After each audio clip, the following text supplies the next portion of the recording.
ધરણા પર બેઠા છો, ક્યાં સુધી ધરણા રહેશે?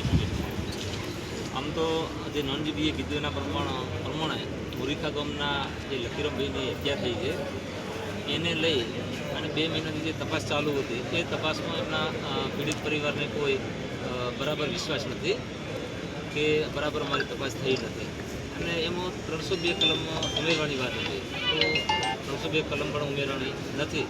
અને આટલા દાડા પોલીસે જે તપાસ કરતા અધિકારીઓ કહેતા હતા પીડિત પરિવારને કે અમે 302 કલમ લગાવીશું, પણ આજ સુધી લગાવી નથી. તો એને લઈ અને સમાજના લોકોને બધા તમામ ભેગા થઈને કલેક્ટર ઓફિસે ધરણા ઉપર બેઠા છીએ. અને જો આ આવેદનપત્ર અને એમાં અમારી મોગણીઓ છે 3-4, એ મોગણીઓ પણ સ્વીકારવામાં જો નહીં આવે અને કલેક્ટર નીચે આવી અને જો આવેદનપત્ર સ્વીકારશે નહીં તો આ જે ધરણા છે એ ચાલુ રહેશે. અને કાલના દિવસે શાસન પ્રશાસનને આમાં મોટી તકલીફ આવશે અને પોલીસને પણ આમાં ઘણું ભોગવવું પડશે.